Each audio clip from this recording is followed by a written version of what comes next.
They would have. Did you tell him? I can't think of your name again, Mr.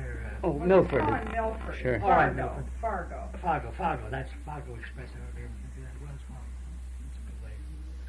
But anyhow.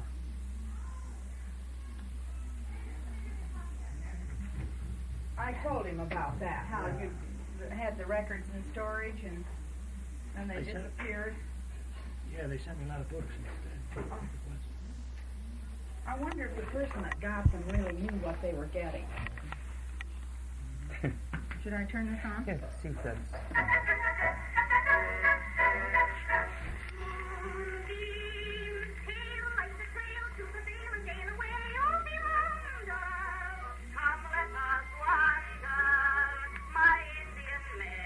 They're reviving this. I heard it here.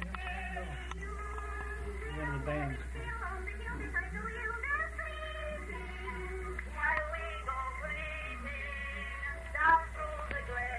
I like Be My Little Baby Bumblebee.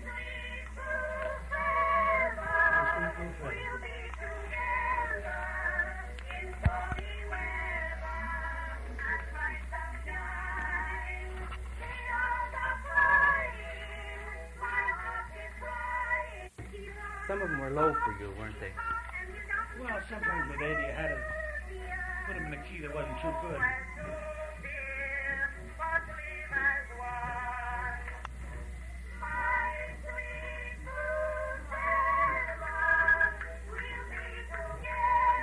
Now, on a duet like this, where you're singing the harmony part, the publisher usually arranged this, or... No.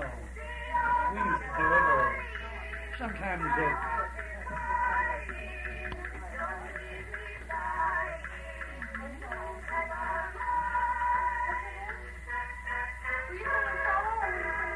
duet with Ada Jones. No, these are the old, these are records, the first records I ever made for on Indestructible. The old round cylinders. Oh, the kind you showed Joey. Yeah, well, that was an Edison. Cylinders. That was an Edison, but these were Indestructible. It was really a subsidiary of Columbia, eventually. Yeah.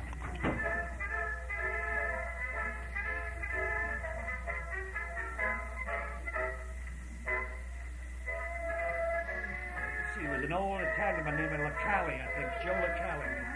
That worked there? Directed. Oh, the orchestra.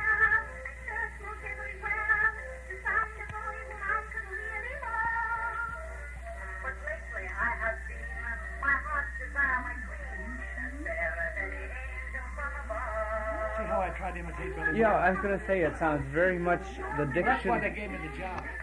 See, I imitated Billy. at first. Right Yeah. in.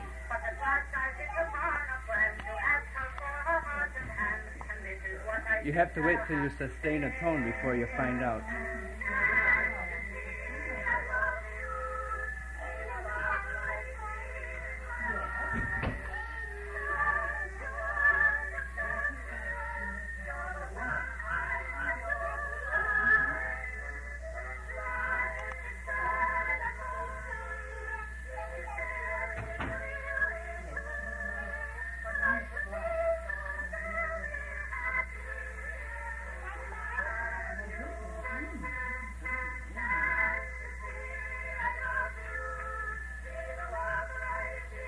But the harmony part you're singing was more often than not one you made up to sing along with it?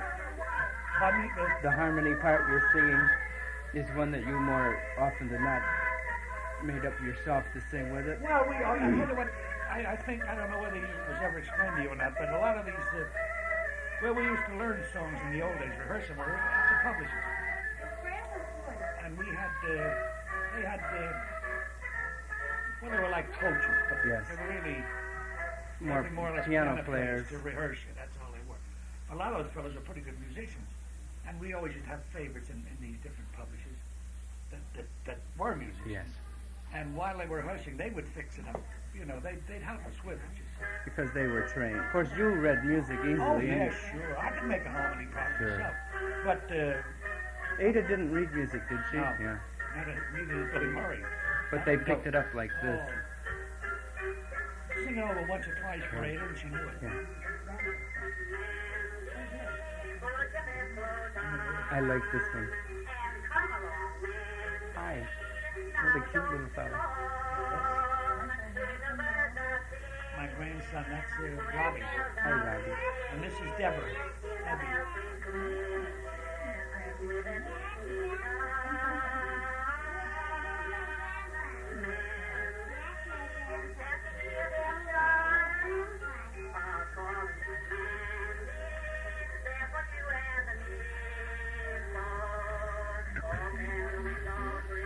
Had quite a solo spot on this one. Had the whole verse.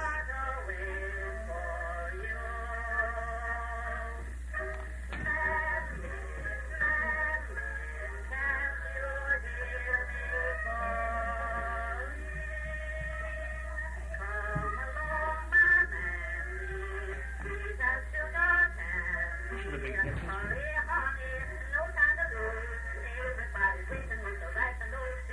Practically your record. Yeah, I hear you.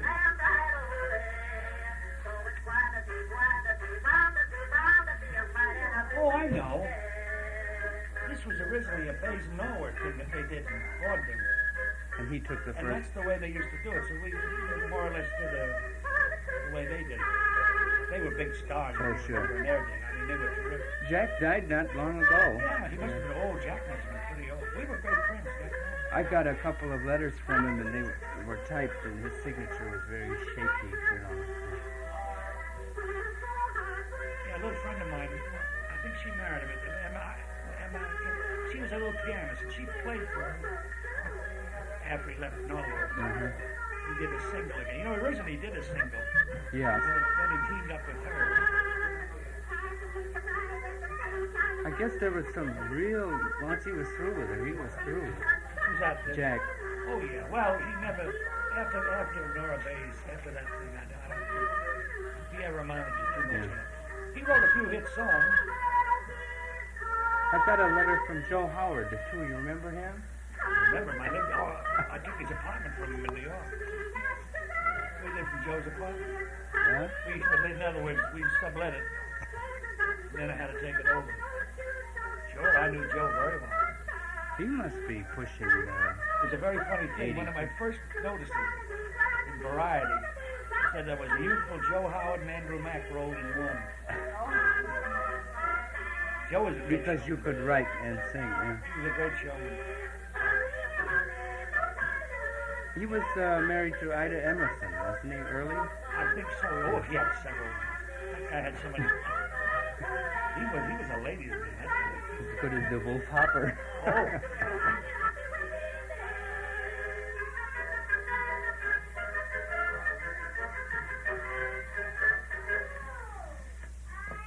I remember that well. That was a big hit, that man. I don't mean the record. No, I mean but the two. song. This one I like too. Up she goes.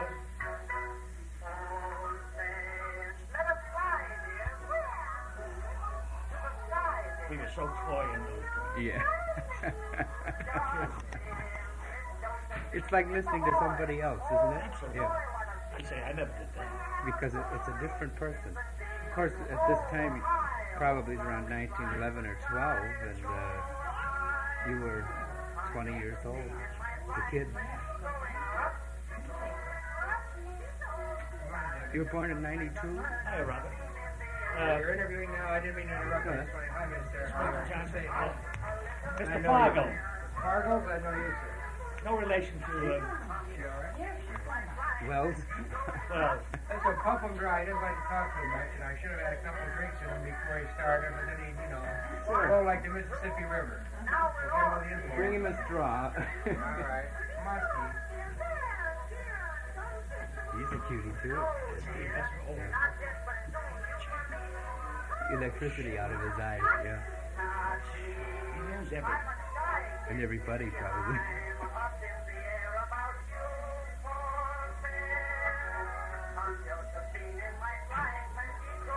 This was a big hit, too. She did this on Victor with Billy. Yeah. This was one of those that I probably, right after she did it, she probably made it with Billy before she made it with me. Could be. Did you say that sometimes she calls you up and said you have a date to Well, make? Len Spencer used to manage you, and she'd have a date booked, yeah. And But very often they'd call us up. he would contact you, or Spencer's office would Yeah. contact you. What I think happened, I think she probably let the companies know that she made a record with them. Yeah, because they used to tour around with. So, I mean, they'd call me up and say, you've got a date with Ada Jones, or Ada would, Spencer would call me and say, you're going to make a date, you're going to do a number with Ada. He tried to manage me. Spencer. Did you ever tell Mr. Fargo that story? No. I think he tried to manage anybody he could. Well, the point was this, so when he saw that I was going to work with Ada, he thought, well, I'm going to... Because Yeah. Bill would never sign with me. No. Because they wouldn't trust him across the street. So, I was just a kid, as you know. I mean, I was around 17, 18 years old when Yeah. he started. And I didn't know from He nothing. probably thought he was a green Sure, I kid. didn't even been in showbiz. I went right into...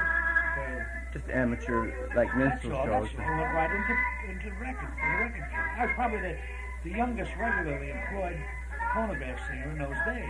You were born in 92, 92, and, that's right. and you must have started fairly early in 1909 making records. 1999 was my Yeah. first record, that's right. And so you were just 17. Must have been a very glamorous thing, you know? I remember this too. So he Thought here's another called one. me down, and he said, well, you know, he was one of those pompous. Yeah.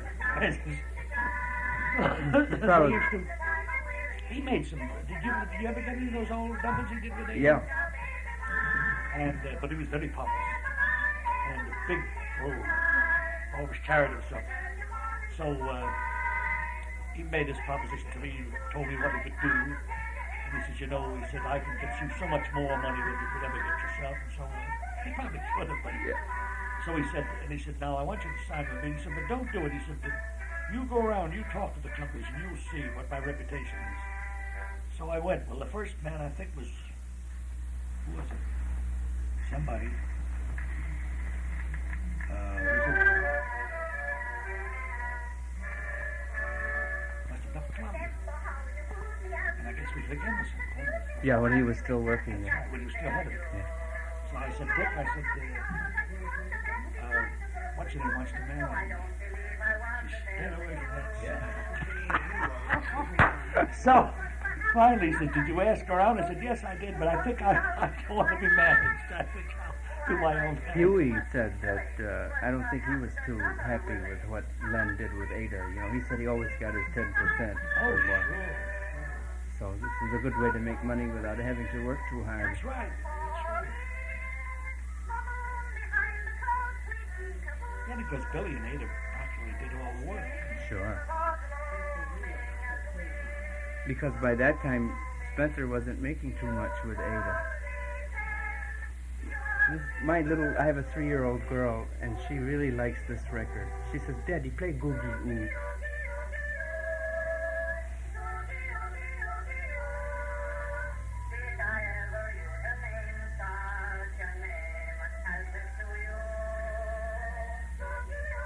Well, this brings back. What company was this for? Indestructible. By then it was under Columbia's wing. Fred Matthews, I think, was the man. Even the patter in the middle, like Billy.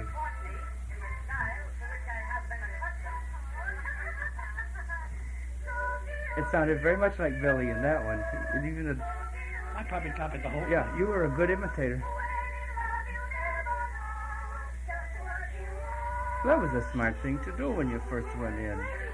He was very well known Well, that's why they took me, because they wanted somebody to do his work with Ada. on these like Columbia and Xonophone. Sure, that's right.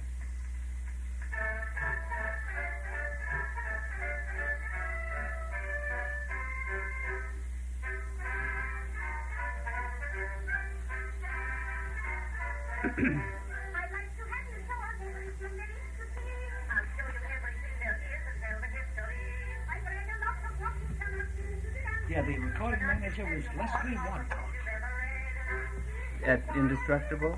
Sounds very English. Well, they were all very. We used to have to stop for tiffin in the middle of the day. You want to get home, you know. And I'd be almost ready to make masters. And we'd make, sometimes we'd make one. We used to make three. And they'd say, now just a mo. Time for tea. Time for tea. And we'd have our tea and crumpets. And I'd say, oh, let's get this thing over with. And were you expected to sit down and have a sip? Oh, sure. And well, Ada? And talk. And, well, even when I made I did a lot of solo work there, too. You know. I worked with Elida Morris. And they tried me out with several people. Do you remember a gal by the name of Dorothy Kingsley at Indestructible? Gee, that name sounds familiar. I don't think I ever worked with her. She made a couple of solos, and she had a voice very much like Ada's, because on one Spencer and Jones skit, she's singing in the background, and then Ada takes over, and you can hardly tell the difference. That's a silly little ditty.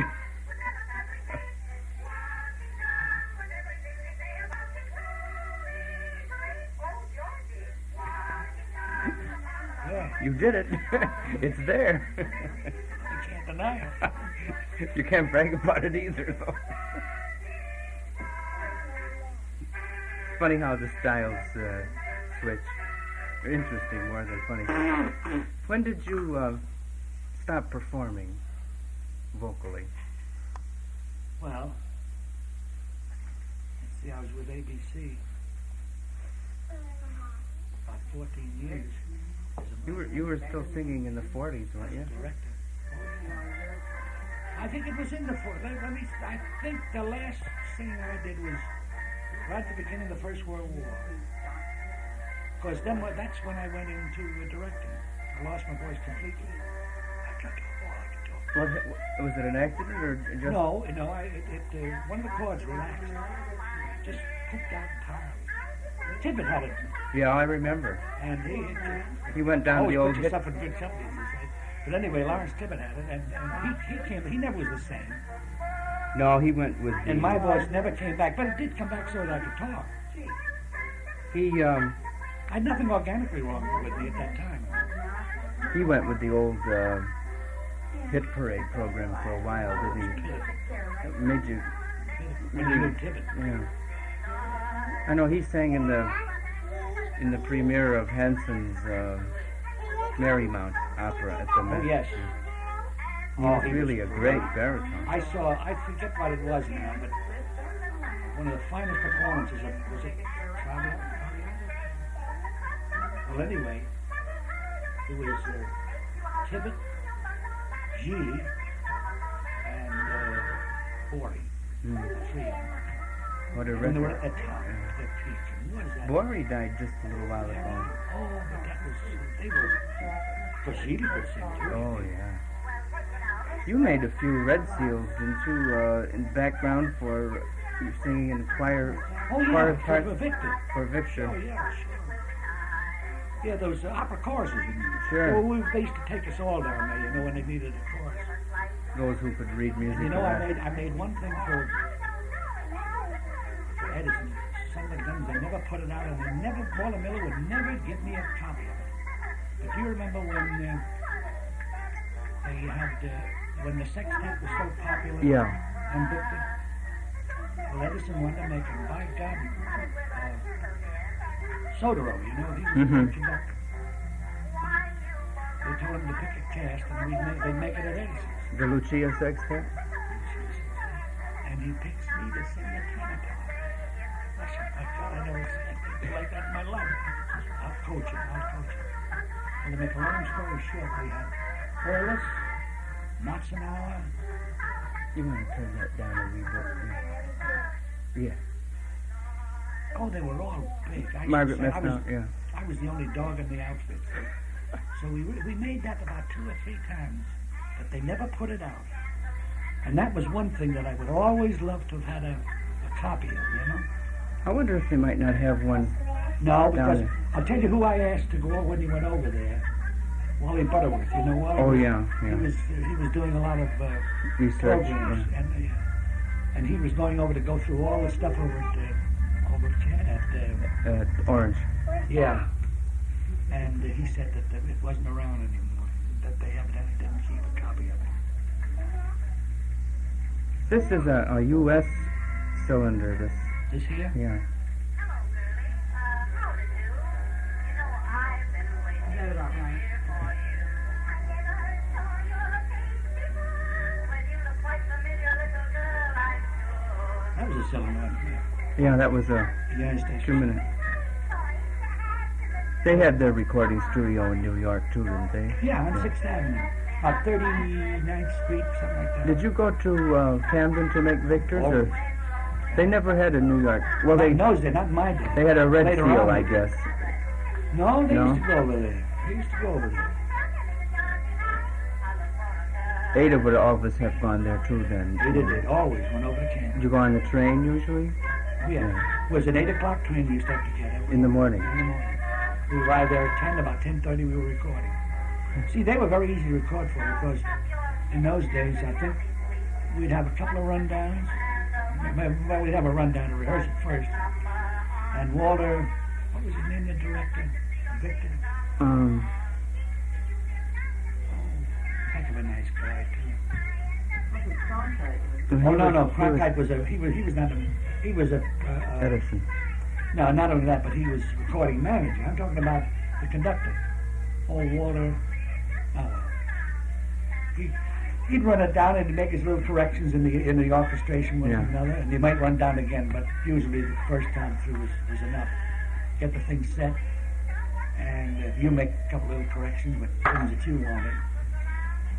And then, if you could make 2 masters, sometimes 3, that was it. Yeah. In other words, you could go down to Victor and do 2, never less than 2, and usually 3 in the morning, just in one day. Now you could get down to Edison's and start one at 9 o'clock, and they would still working on the same one at 5 o'clock that night. Yeah. That They was a were difference. fussier. Was this was Miller the one that No, Cronkite. Cronkite was the Oh, one that? what a fuss buddy. But a nice guy. He was nice to me. Nobody liked him, but I did. We get along well together. Of course, it always takes 50-50. Oh, sure. Well, I guess he knew what the old man wanted. Will you folks pardon me just a minute? Certainly. I'll be right back.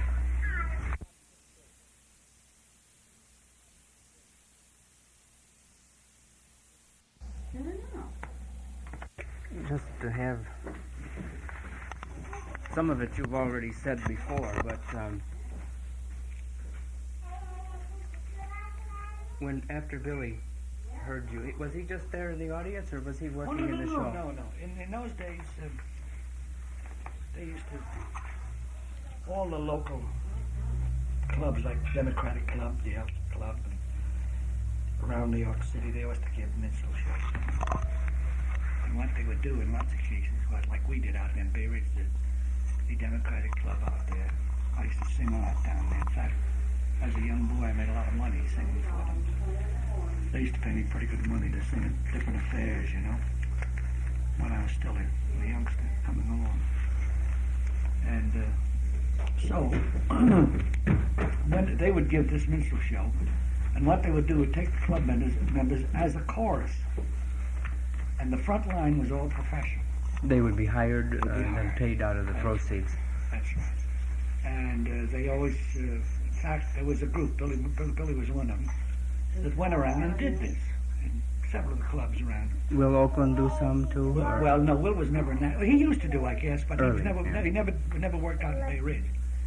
But there was Bill Murray, and then I forget the quartet, the Big City Four or something, which Yeah. was very popular in those days. Oh, I can't think of the other's name. Monroe Silver used to work on an end. Billy used to work on an end.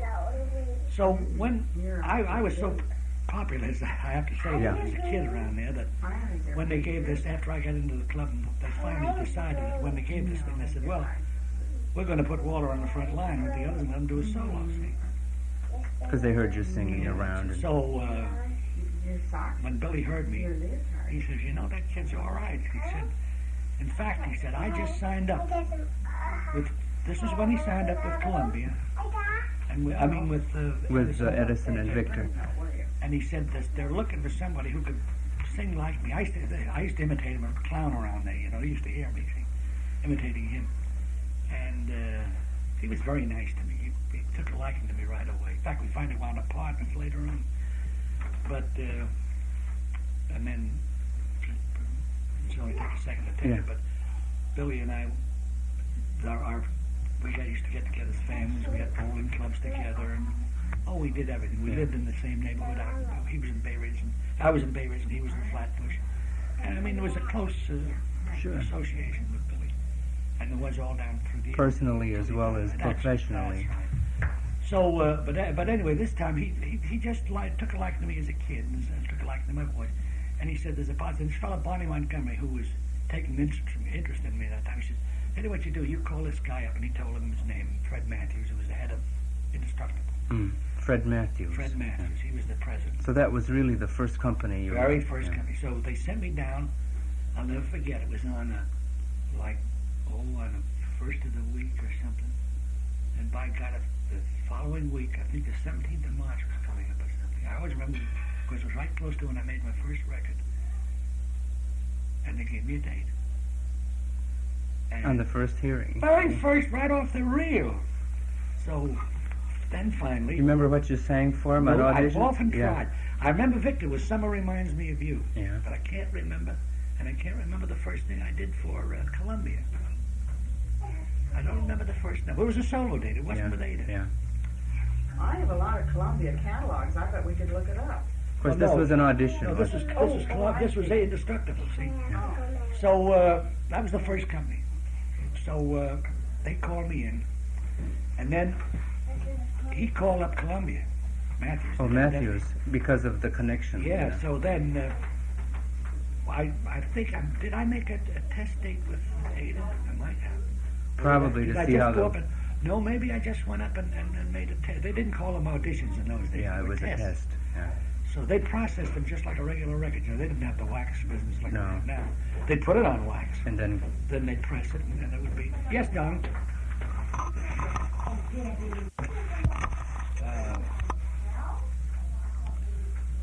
What was I talking about? Oh, so then they called me in. And they offered me a pretty good contract. right off the bat. Right off the bat. But They could tell here from was the the thing sound. that they offered me, that I was to do... In other words, it wasn't exclusive. But if they would guarantee me a certain amount of work a year, I wouldn't sign exclusively with anybody else. So that you would always be free. I really had a better contract than Billy Murray, and I'd never been in the business in my life, because if I could work for everybody, I could do myself pretty good, which I did find. I made pretty good money on the phonograph business. In those days, I mean. For the time, I mean, certainly. today it's peanuts, but But then everything else was cheap, that's too. right. But when you get out and you say you can work at Victor and come away with $150 for morning work for a kid 17 years old, that's a lot of jack. It still is today. Yes, sure. So, Alright, get your baby and call down and see Dad. So then, Billy shook his head. I'll never forget he shook his head. He said, I said, "Do you think it's all right, Bill, this contract?" He said, "All right." I said, "That's a hell of a lot more than I got when I started with them." So I said, "Well, that's great. I'm glad to hear you say that." So that's how I got in. And then, as I told you, every time that Billy and Ada would make a number, Ada would call me up and tell me that. I think, now, as I recall, I think she did most of the booking around. Yeah. Maybe Spencer did, but he was never in the picture. Her outside of the stepmother time. was kind of an agent for her at times, too. A stepmother? Annie Jones. What could be. But what I think Ada used to do, when she did something, she used to get in touch with them. Yeah. And then they'd set a date. Because she knew what she was doing. That's right, And yeah. She'd set a date. And they never liked the Victor or the Edison company to get ahead of them, so if they made it, no matter it was lousy, it didn't make any difference. as long as they had the title and the artist. They wanted to make it, yeah. Then how... Do you remember who it was first suggested that you work with Ada after you made these tests? Billy, right along the line. Yeah. I think Billy even called up people. He called up Fred Matthews and said, "I think this guy could do my work with Ada," because he knew that's where they were stuck. Yeah, and he was a nice enough guy to care. Oh, Sure. Billy would do it. He didn't care a bit. Never worried about competition or Yeah. anything like that. He was just a good guy. You know, You remember when you first met Ada? Where it was? Probably at the Indestructible. Yeah. Yeah. She came alone, no doubt. Yeah. I'm pretty sure that's where it was. She was a pretty good egg, wasn't she? Oh, lovely. Poor Ada. Of course, Ada was, as you remember, she used to have those. Epileptic seizures, yeah. I think she had one with me or two. I forgot. I was trying to think when this was sad. It was a terrible thing. Because she had I often heard of her. I mean, come Yeah. and say, well, Ada had one of those again the other day, you know. They, Because she was a heavy little...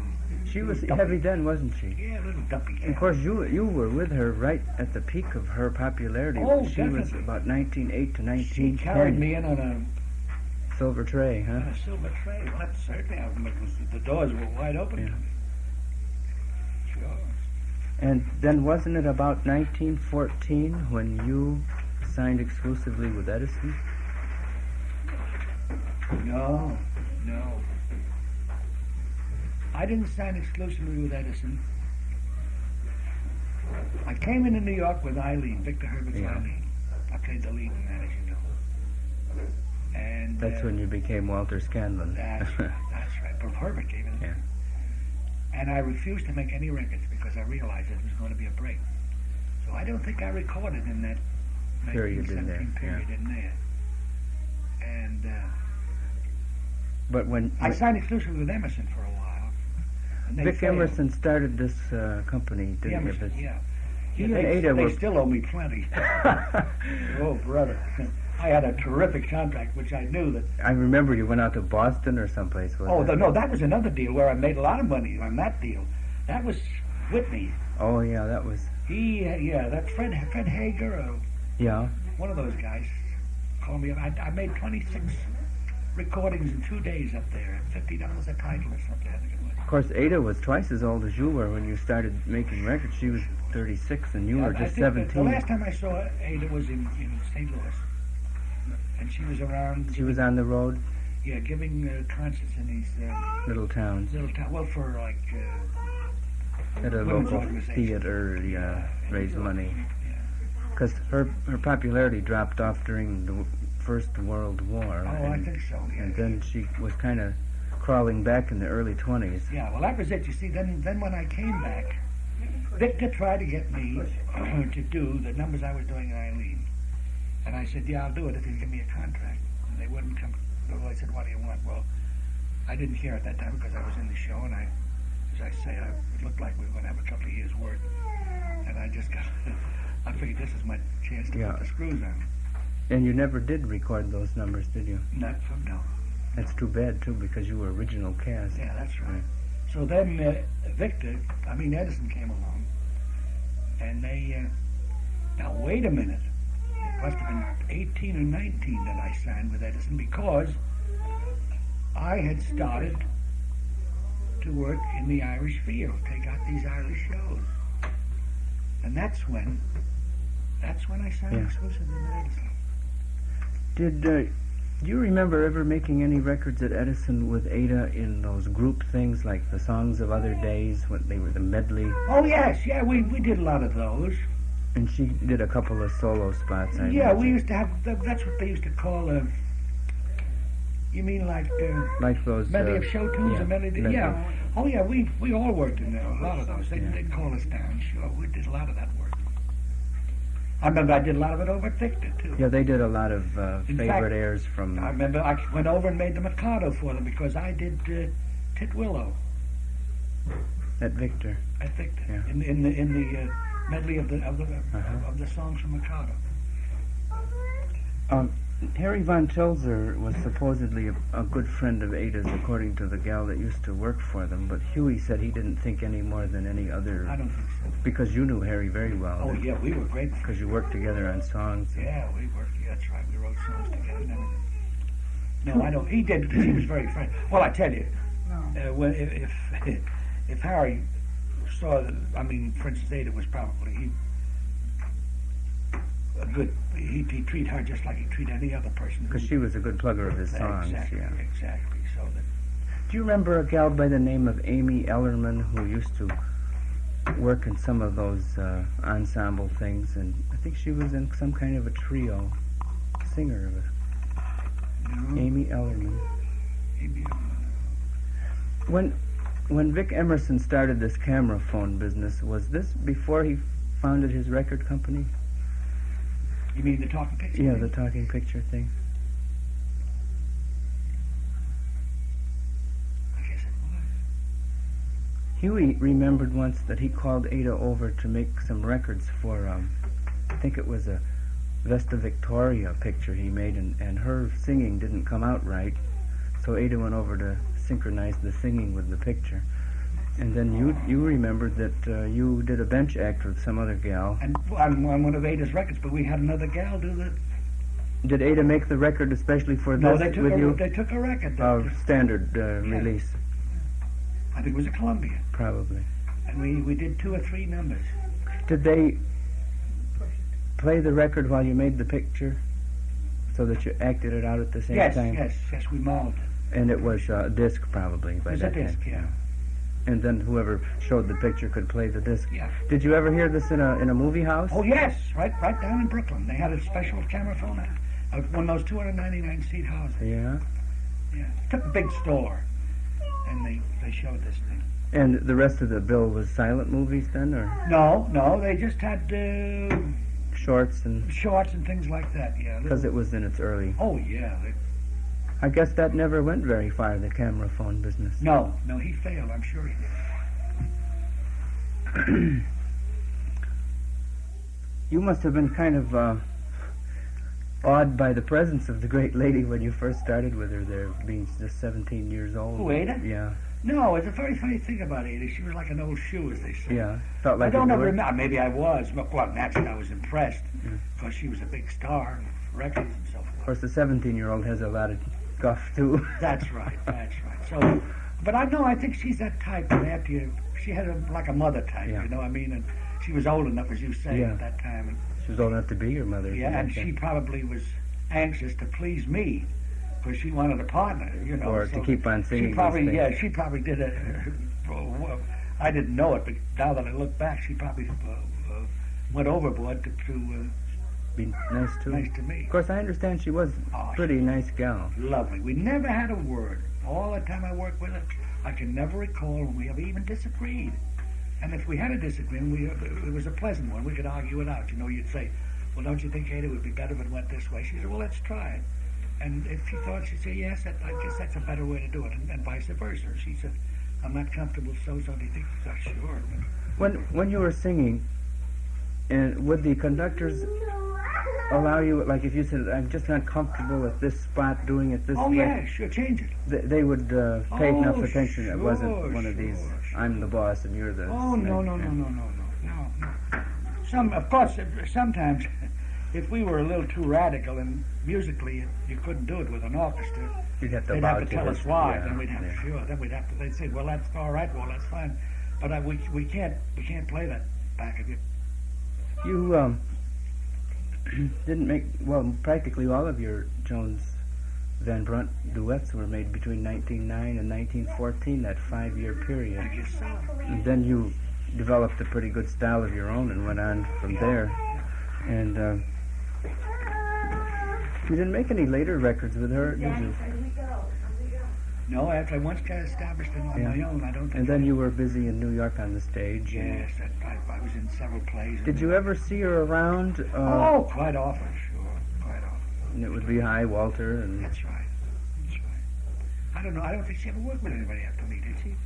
Oh, they tried at Columbia, a few people. But like, I mean, she never had a steady partner, no. did she? Except Billy with Victor and Edison was all.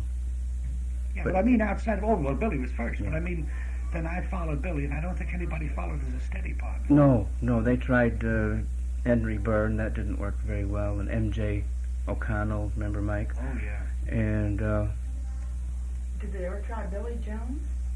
she was trying, Jones and Jones. in 1920 or 21, I think, she and Billy Jones were coupled for Edison.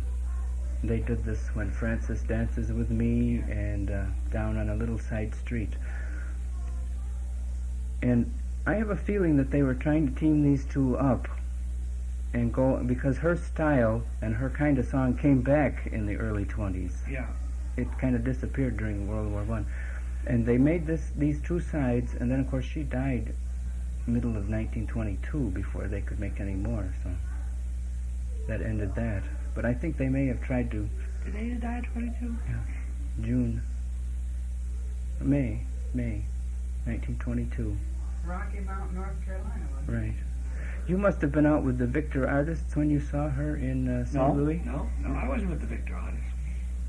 We had an Emerson artist group Oh. that went out, but I never, because I wasn't working for Think Tank. Were you on a personal appearance in St. No, I had my Louis? shows. I did those Irish shows, you know. I toured the country for several years, don't you remember? Yes, the Dutch Irishman. Yeah. And she happened to be there I too. was all established as a with my own shows until radio came along and ruined us. Then you joined radio after a while, And didn't you? I said, you can't do the old gag. Lick 'em, join 'em. Join 'em, which I did. Well, I thank you very much for all your time, and Nothing else you can think of. I will when I get home. You know, in about 500 miles, I'll think a lot of things. But of course, Isabelle has asked you a lot of things for me that I won't have to bother you again with. As I said, you're the only living person that we've located that actually recorded with Ada and remembers working with her, because Billy died. When you say 1922, that makes me think. Boy, I guess let's see, I was in Eileen in 1917. And I toured the country. In fact, right here in Dayton, we burned up with Eileen in The theater? 1918, yeah, Dayton, Ohio. Herbert was conducting when we burned Did he conduct the original? Well, oh Was yeah, it? sure. Always on opening nights. Then he had Then he had his another guy take theater man Did take over. austere and well, you know, he had his own men. Like I tell you who used to conduct once in a while for him is Harold Sanford, that used to conduct over at NBC. You remember? He was with us. And then there was another little guy. What was his name? He went out. He's a picture conductor out there on the coast. He still owes me $500. He got into several of us in the company. He ought to be able to afford it by now. Yeah. Probably has a short Well, I memory. say that because he was one of those fellows that took it from everybody. I'll never forget, what was his name? Oh, he was a great actor. He was in Eileen. He played the Colonel. Well, anyway, we're playing New Haven. And he promised to give it back to us, and he didn't do it. He gives a long story about his wife was sick and all this going on. And we finally found out that what he was doing was buying a house. And he put all his dough into the house, you see, all our money. And of course, being the conductor, we didn't want to turn him down because we figured he might conduct lousy for us. You know, so he knew he had us. Little German he was.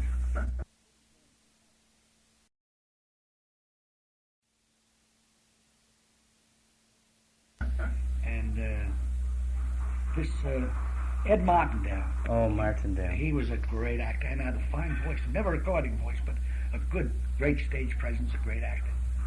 And Ed had one of those beautiful voices. So there was a big lobby of the Taft Hotel in New Haven. And we were playing up in New Haven this week. And Ed finally says, he got discussed, he says, I'm going to get this money. So we're all stopping at the Taft. And there was a balcony ran all around the lobby. And Ed would sit up there, he'd look down at his writing room for this writing. And every time this little conductor came in, he came down and said, I haven't gotten my $500 yet. Don't forget you owe me, and you better pay. Rumbled around. And everybody stopped and looked at the guy, and he looked at sure. Well, so he got it. He's the only one. The only one, and I think there were about 3 or 4 of us. With his stentorian voice. That's right, yes. but he just kept it up. Every day he'd embarrass him in public places. And half joking and half meaning it to you. Oh, sure. But he got it. Were you still in high school when you started recording? No. Or had you left? I left high school. That's right. I left high school really to start in that business. Of course, it wasn't at all unusual not to finish high school in the early 1900s. I don't know what I told you. You always think of funny things you did. Kids do the darndest things. But when I started work, the Victors, I told you, I forget now, I was working for a brokerage house down on Wall Street. And then they put me eventually with the St. Louis and San Francisco Railroad. It was one of they handled their stock or something. And in those days I was what do you call this? Not a hostess, but a receptionist. Reception. And also a librarian, because they had this immense law. I was down in the law department, this immense library, and of course, all the books came and so forth. That was I had to take care of the books as well. And I took care of the president and the corporation counsel and several people there. But I didn't lose where I got the job originally, as I say, was I worked for S.B. Chapin Company, which was one of the biggest brokerage companies. And this Barney Nelson, who was a member of our church in Brooklyn when I was a kid, he was the one that got me the job. So when I left, he came to my mother, he says, well, I think Walter's making a big mistake, because he says they like him and he'll go far if he sticks with the brokerage. So she says, well, you know, he's got that show business in his veins for it, in his veins, and he wants it. And she says, I guess I always wanted to sing. Mother used to be a pretty good singer, I understand. And she said, I can't do anything with him. So I thought to myself, one time I came back and I think I had something like $500 or $600 in checks from Victor. And of course I had to come up on the train, as you say, and you come in the tube. It was right close to where their offices were down on Broadway. So I went down, Bonnie was cashier.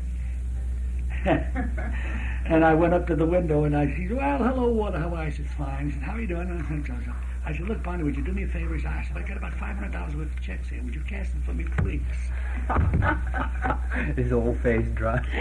So he said, you get this? I said, yeah, I made it this morning, because I put this for a couple of days, 4 days. You would have So he gone never fine. said, he said, well, I guess you're doing pretty good. I said, well, it's all right, Bonnie. I said, it's a very good business, this phonograph business. Would you describe for me a typical recording session that maybe you and Ada would make a duet about standing at the horn and she was on a box to make the Well, head? my voice evidently cut a little more than Ada's, and I would stand back of her shoulder. And I'd put my arm around her lots of times. And of to course, get close enough to put both heads. Right. And especially where I was singing harmony, I'd have to get back a little so that You wouldn't drown it out. Wouldn't drown Ada's voice out. And when Ada would sing solo, she'd stand in, and when I had a solo part, Ada would move over, you see. We'd do that. And then, on the interludes, in between verses, we'd both duck down. So the sound of the orchestra? So there's the sound of the orchestra. Then we'd have to come up, you see. There's a lot of this business. You never got a stiff neck? Oh, definitely. If you had a headache, well, it wasn't so good. And on the introductions and the tags, you probably ducked. We ducked down on the introduction and the tags, and also as I say, the vamps. They used to, you know those vamps? Right. Till ready. Till ready, that's right, in the middle. And when you were both singing, you kind of... Then I'd put my arm around it and almost had our heads together singing. And kind of point both voices right into the straight into the horn. center. Then some of the companies branched out and had tried 2 horns and mixing them. Yeah. And they tried all sorts of things. Then they had another horn coming out for the orchestra, but they always went back to the one single horn. They found out that was, and that was people have an idea it was like those open, but it wasn't. It was just a little small opening, and it was made out of it was a kind of a not metal, was it? Well, it was a sort of in other words, there was no vibrations, like zinc, or like a zinc, a soft surface. And when you tap it, there was no. It was probably zinc. It was probably zinc. I imagine it was. Yeah. And she would stand on a box. Yeah, I tried to recall that. She was shorter than you. He's quite tall, you see. Yeah, and I was always about 5'9", 5'10", rather. 5'10". I know I have a picture of Cal Stewart and Ada making a record, and it shows the small hornet that you described, and she's standing on a box. And, that's right. And they have the sheet right on top of the horn. Yeah, we used to. Well, they had a what do you call it there? Like a music rack or a clip. Yeah. Where you could put your stuff up on. Most companies did. Others, you pin it down. You know? Yeah. You hardly ever held it because it would rattle. Oh no. Well, no. That's right. That's one of the reasons. Did he tell you about the last time you saw Ada in St. Louis? He mentioned she came around. I put her in a box and we went out to dinner. Oh, she went to see your show. She said, there's a young lady out front that wants to come in and see your show. My manager came back. She noticed that you were there. Oh, yeah, she saw that I was, well, you know, in those days we used to plaster the whole thing. And so there's a young lady outside. She'd like to see your show. She said, Ada Jones. Ada Jones, my God, bring her back. Yeah. So then I said, Ada, you're going to sit in a box all by yourself. And it was she was alone. Yeah. Well, about what time was this in the... Well, that's why I thought it was later than 22, but I guess Yeah, it must have been must have around been 21 just right or before she 22. died then. Because she was touring around the South. Yeah, then it must have been right before she died. Because I sometimes felt sorry for her because I had the feeling that she didn't enjoy traveling around No, too and I much. don't think Ada saved much. She made a lot of money, but I don't think she saved No, much. I don't think so either. Because she, Didn't she tell her companion that she hated to leave that last time? you know, the lady that kept house for them, she said she looked around, it was a beautiful day, the flowers were out, and she just said, well, I have a terrible feeling that I don't want to go this time, that I'll never see this again. And it's funny that you have those premonitions. Premonitions. Yeah. Yeah, she was a grand little girl. I haven't had anybody in the people that ever knew her ever say anything against her. No, I don't think she ever had an enemy in the world. Really is a... And she'd never speak of, and in fact... She never spoke ill of anyone else, No. probably. That's what I was going to say. And that was a very interesting chapter in your career, wasn't it? Too. Yeah. Of course, you still would have made it without that chapter. Well, it would have taken a lot longer, I'm sure. But it's nice to work with Well, and I'll tell you another thing, too. It was not only... doing duets with Ada, but I think they wanted somebody to kind of take Billy's place, too. In Which I solo didn't work. do. I did until I got in, but then... I'll never forget, I still have it somewhere where Walter Miller... I made a number like Yakahula Hickey Doodle or something for Edison, and Edison wrote him a note. And it's his. When they finally folded up, they were cleaning out stuff, and Johnny Lush, who was down, he was a recorder, one of the head recorders. He finally wound up at Columbia Radio, and he found this thing. It was a note from the old man Edison, and it said, "Don't use." Van Brunt? No, he said Walnut. On songs like this in the future, keep in mind hot songs. Signed Ed. Oh. Yeah, he didn't like me singing the ragtime. Yeah. Well, I'm surprised Because some of your some- diamond discs have Walter Van Brunt and some of them have Well, Walter I started Van as I see. It made the changeover right in the middle of it. Oh. After Eileen. Yeah, that's right.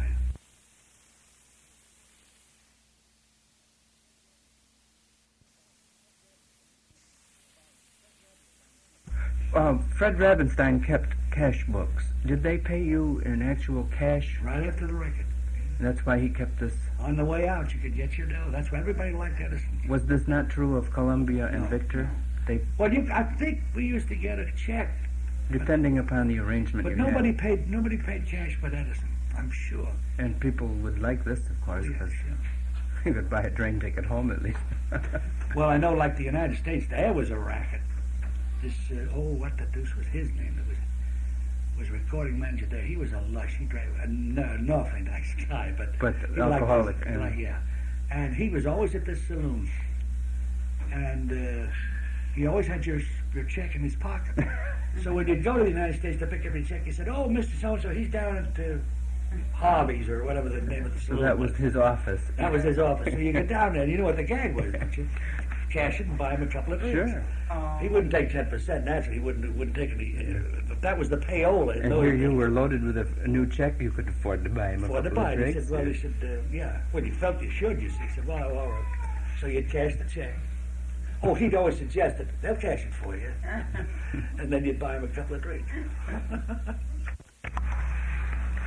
But the story is that Emerson said, "Oh, go out, find a woman to do this stuff." And so people are getting to the point where the records can't fool them, you know. And Yeah. Of course, Steve Porter used to do a lot of that. Oh, When- there's a guy who used to give me quite a bit, and tell you another two boys at work that used to get that got a lot of work from me, and that was Collins and Collins, Holland. Yeah, Arthur Collins, because I didn't interfere with them. You know, I wasn't doing anything. Nothing I was like doing they did. ballads. Yeah. So that's how I got that Boston thing, incidentally. I remember on the tape you made with Yeah, Lou. that's he came to me one day and he said, "Look, Fred Hager's up there in Boston, and he said you're going to get a date up there." He said, "You pick out 26, 25 or 26." And I always thought 26 was an unusual number. Yeah. But if you're take your catalogs, take your Victor and take your Columbia and take your other catalogs and pick out what you think are the best, get your orchestrations, and go up there for a couple of days and do as many as you can. Would you pick these orchestrations up at the publisher again? Yeah, oh yeah. They must have had quite a library.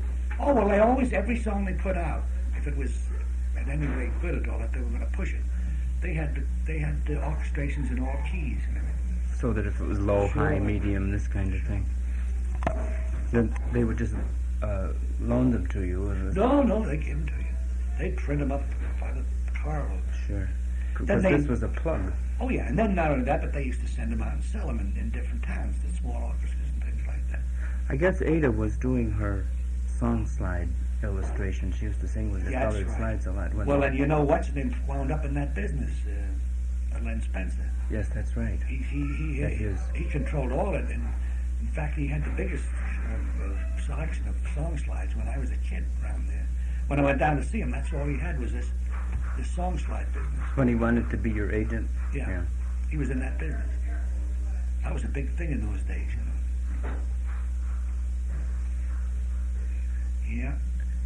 I've often wondered, I can't find any of the three people that were touring with Ada when she died. One was a singer, Mabel Loomis, and she supposedly went into radio work after that. And another one was a violinist. I don't recall whether Ada had somebody with her that day. She may have, maybe. Probably, but I don't suppose that they traveled around because she was quite a bit older than the rest of that crew. As I said to Mr. Sayers one time, I said, you got to forgive me that sometimes I may have a little. Basically, I guess it's the truth, as we say.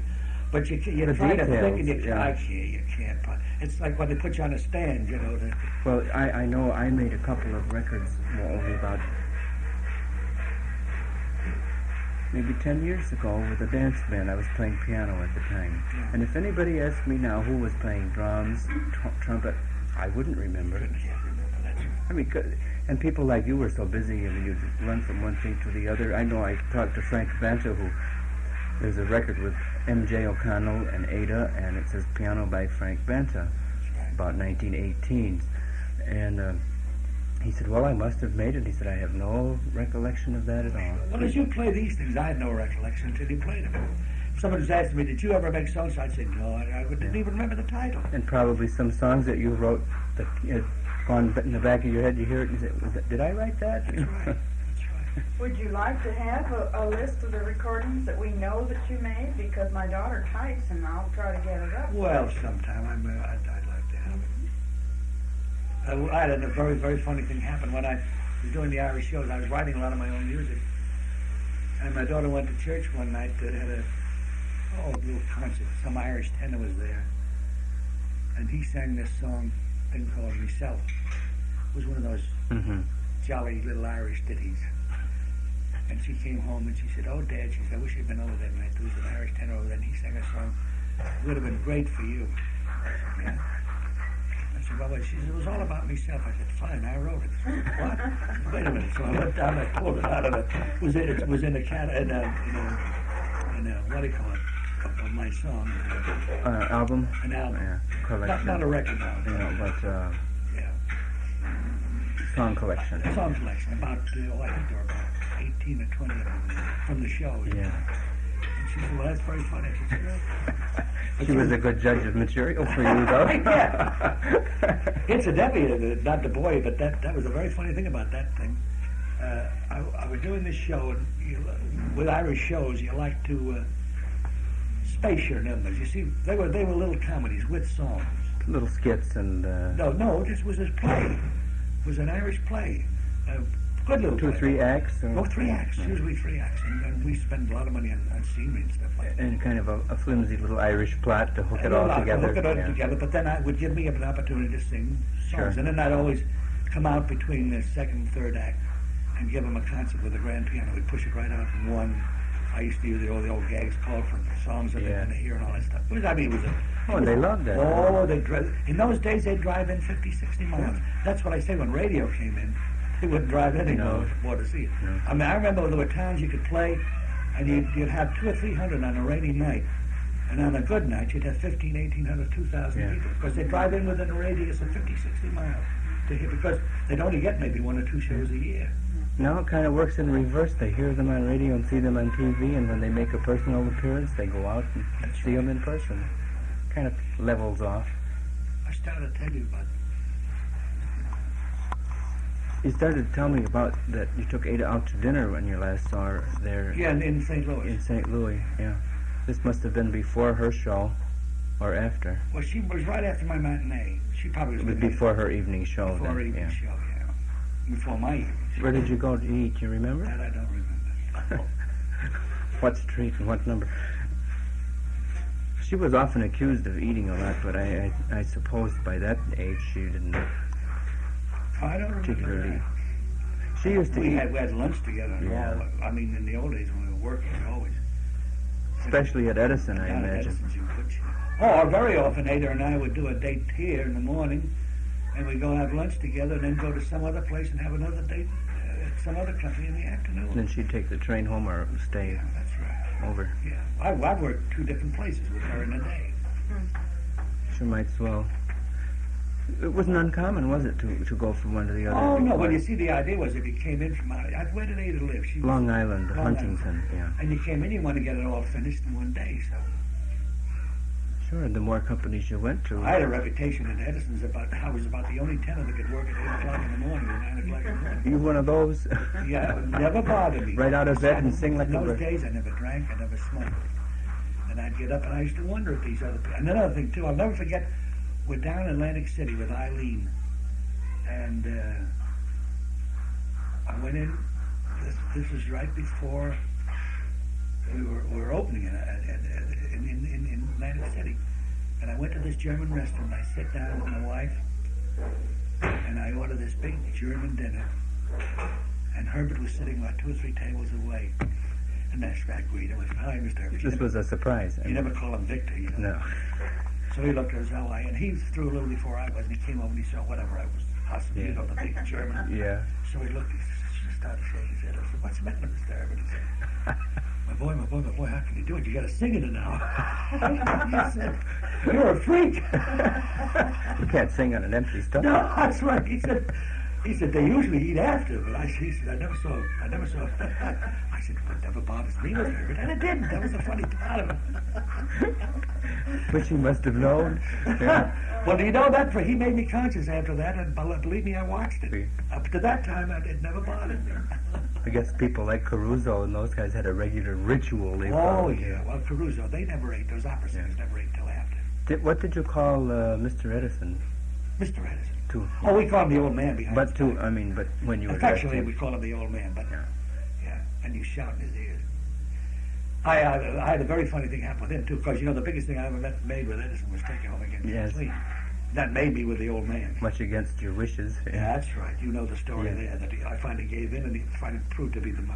I said it was where did he pick this dog up? So well, at one of his, I don't know whether I told Mr. Sayers this or not, but one of these birthdays, you know, you sang for the guest, and then you sang in his ear. Mhm. Did she tell you that? No. Well, anyway, You sang for everybody, and then you first, did it again. You did it again for him in his ear. So, because he would never wear a hearing aid, never. With all of his we used to inventive think- genius. Yeah, we used to think that he said there were so many things he didn't want to hear. He was perfectly satisfied to go along the way he was. Maybe he was right.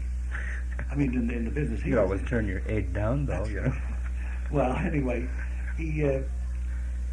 this Bensler used to play piano for them. Albert. Albert Bensler, that's right, a good clown. And he was in on it. We had 3 or 4 drinks together, and we were feeling kind of good. So somebody came down to the table and said, "Walter, the old man wants you to sing Kathleen." So I got up and I sang Kathleen for the so-and-so. I'm getting a little ahead of my story. What was that Little Grey Home in the West, which I loved. I thought it was a great song. He couldn't sing it. It was no good. It wouldn't let me make it. So finally, several times I approached him. That is, I didn't personally, Walter Miller did, trying to get him to let me. No, he wouldn't give in. He didn't like the song. It was no good. So to make a long story short, I had this all cooked up. And I sang Kathleen for his audience. And then Bensler went into the key that I was going to do Little Grey Home, and the rest of the story. Sang it in his ear. And I sang in his ear, and I'll never forget the old man leaning over like this. And as he heard this Da-da-dee-da-da-da-da-da-da-da. The head went up this way. I know he called me a son of a big bad. So then he put out his hand, and I took it and he shook it. And then he went back and he let me finish it. Well, they applauded. That was all. So I said, I'm fired. Yeah. I said, that's the end of that. I said, the old man gave me the walking papers in the morning. Well, do you know the following day, Walter Miller called up. He said, listen, the old man thought that was one of the greatest things. He said, the kid had nerve enough to do it. Let him make take you home again, Kathleen, which I made. Yeah. But that's how I... In the gray home in the West, yeah. I'll be honest with you. After if it hadn't been for a couple of drinks that I had, I You'd never had the nerve. enough to No. do it. No. But I thought it was a great joke, you know. And strangely enough, he had a great sense of humor. Yeah. Do you know that when he died, I think I told you this, he and J.P. Morgan were great pals. And they loved all telling stories.